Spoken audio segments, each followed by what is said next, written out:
வணக்கம், welcome to Tamil English corner. பாத்திரம் கழுவலாம் வாங்க பார்ட் 2 தான் இது.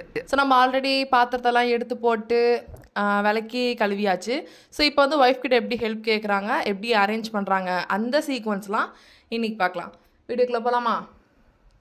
பாத்திரம் கழுவ எனக்கு உதவ முடியுமா அப்படின்னு சொல்லி ஹஸ்பண்ட் கேட்குறாரு. எனக்கு ஹெல்ப் பண்ணுறியா அப்படின்னு சொல்லிட்டு. Can you help me with the vessels? Can you help me with the vessels? தயவு செஞ்சு பாத்திரங்களை கழுவுங்க அப்படின்னு சொல்லி அவங்க ஒய்ஃப் சொல்கிறாங்க. பாத்திரத்தை கழுவுங்க அப்படின்ட்டு. அது எப்படி சொல்லலாம்? Please rinse the dishes.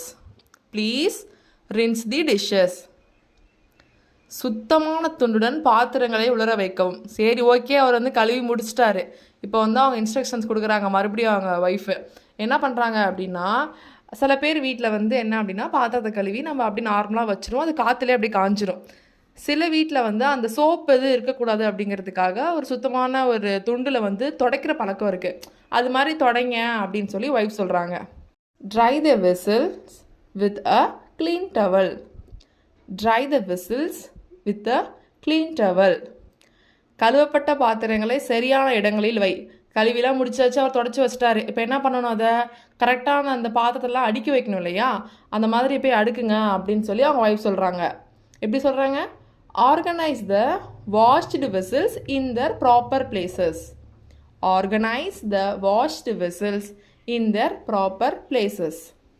பாத்திரங்களை வகைப்படி வரிசைப்படுத்தணும். எல்லா இடத்துலையும் போயிட்டு நம்ம பாட்டுக்கு வைக்கக்கூடாது. தட்டு வைக்கிற இடத்துல தட்டு, அந்த சின்ன கிண்ணம் இருக்கிற இடத்துல வந்து அந்த எதை எங்கெங்கே வைக்கணுமோ அதை தான் அங்கங்கே வைக்கணும்னு சொல்லுவாங்கள்ல. ஸோ அது மாதிரி வைங்க அப்படிங்கிறத. Sort the vessels by type. Sort the vessels by type. எக்ஸாம்பிளுக்கு பிளேட்ஸ் தனியாக, கப்ஸ் தனியாக, அது மாதிரி சொல்லலாம். இடத்தை மிச்சப்படுத்த ஒரே மாதிரியான பாத்திரங்களை ஒன்றாக அடுக்கவும். இப்போ வந்து எல்லாத்தையும் ஒன்று ஒன்றா வச்சோம் அப்படின்னா ரொம்ப நம்மளுக்கு வந்து இடம் தேவைப்படும். அப்போ மிச்சம் பண்ணணும் இல்லையா? அது எப்படி சொல்லலாம்? Stack similar vessels together to save space. Stack similar vessels together to save space. சின்ன பாத்திரத்துக்கு மேலே வந்து பெரிய பாத்திரத்தை எப்பவுமே வைப்போம். இப்போ வந்து ஃபார் எக்ஸாம்பிளுக்கு இப்போ டம்ளர் இருக்குது அப்படின்னா அது டக்கு டக்குன்னு நம்ம என்ன பண்ணோம், நார்மலாக அடுக்கி வைப்போம். அதே மாதிரி கொஞ்சம் சின்ன கிண்ணம் பெரிய கிண்ணம்லாம் இருந்துச்சுன்னா சின்ன கிண்ணத்தை வந்து வச்சுட்டு அதுக்கு மேலே பெரிய கிண்ணத்தெல்லாம் நம்ம வைப்போம் இல்லையா? அது எப்படி சொல்லலாம்னா, place larger vessels on top of the smaller once.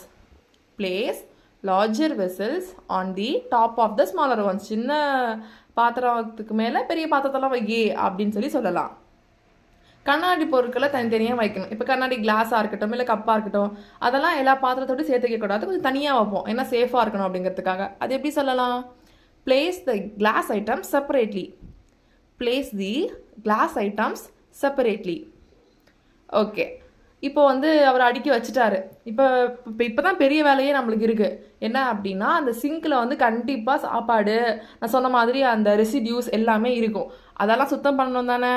அது மாதிரி ஒய்ஃப்ஸ் வந்து சுத்தம் பண்ண சொல்கிறாங்க. ஆக்சுவலாக ஹெல்ப் கேட்டது இவரு, பட் அவங்க அதெல்லாம் கேட்காம மறுபடியும் இன்ஸ்ட்ரக்ஷன்ஸ் தான் கொடுக்குறாங்க. Clean the sink drain if any food particles are stuck. பாத்திர சோப்பு மற்றும் நார் ஆகியவற்றை சிங்க்குக்கு பக்கத்தில் வை. இது ரொம்ப ரொம்ப இம்பார்ட்டன்ட். கழுவி முடிச்சுட்டு வேற எங்கேயா வச்சிட்டோம்னா அவளுக்கு வந்து ப்ராப்ளம் ஆயிரும். சிங்க்கு பக்கத்துலேயே இருந்தால் தான் நம்ம கரெக்டாக இருக்கும். அது எப்படி சொல்லலாம்? Keep the dish soap and sponge near the sink. Near அப்படின்னா பக்கத்தில், அருகில் அப்படின்னு அர்த்தம். சிங்க்குக்கு பக்கத்துலேயே வை அப்படிங்கிறத keep the dish soap and sponge near the sink அப்படின்னு சொல்லலாம்.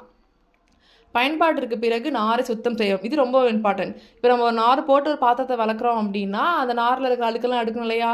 அதை வந்து கழுவு அப்படின்னு சொல்கிறத க்ளீன் தி ஸ்க்ரப்பர் ஆஃப்டர் யூஸ். யூஸ் பண்ணதுக்கப்புறம் அந்த ஸ்க்ரப்பரை க்ளீன் பண்ணு அப்படிங்கிறத க்ளீன் தி ஸ்க்ரப்பர் ஆஃப்டர் யூஸ் அப்படின்னு சொல்லலாம். சிங்கை சுற்றியுள்ள திட்டுக்கட்டை துடைக்கவும். ஆக்சுவலாக அந்த சிங்க்குக்கு பக்கத்தில் அந்த இடம் இருக்கு இல்லையா, அதை வந்து திட்டுன்னு சொல்லுவாங்க. சில பேர் வந்து கட்டைன்னு சொல்லுவாங்க. அந்த திட்டுக்கட்டெல்லாம் வந்து தொடை அப்படின்னு சொல்லி சில இதில் சொல்லுவாங்க. எந்த ஊரில் எப்படி சொல்லுவாங்கன்னு தெரியல, எங்கள் ஊரில் எப்படி சொல்லுவாங்க. ஸோ அதை வந்து எப்படி சொல்லலாம் இங்கிலீஷ்லனா, wipe down the counter part around the sink. Counter பார்ட்னா ஒரு இடத்த சுற்றி உள்ள இடம் அப்படின்னு சொல்லி அர்த்தம். Wipe down the counter part around the sink. சுற்றி இருக்கிற இடத்தெல்லாம் அப்படி சுத்தம் பண்ணு அப்படின்னு சொல்கிறாங்க. அனைத்து பாத்திரங்களையும் கழுவிய பின் சிங்கை கழுவு. எல்லா பாத்திரத்தையும் கழுவி முடிச்சதுக்கப்புறம் மெயினாக என்ன பண்ணணும், எல்லா இடத்தையும் சுத்தம் பண்ணி நாரெல்லாம் ஓரமாக வச்சுட்டு சிங்க் உள்ளுக்குள்ளேயே என்ன பண்ணணும், கழுவி வைக்கணும். அது எப்படி சொல்லலாம்? Rinse the sink after washing all the vessels. After வாஷிங்னா கழுவினா அப்புறம், ஆல் த வெசல்ஸ்னால் எல்லா பாத்திரமும் கழுவினதுக்கப்புறம் ரின்ஸ் த சிங்க்னா சிங்க்கு கழுவு அப்படின்னு சொல்லி சொல்கிறாங்க. மறக்காமல் லைக் போட்டுக்கோங்க, சப்ஸ்கிரைப் பண்ணிக்கோங்க. தேங்க்யூ.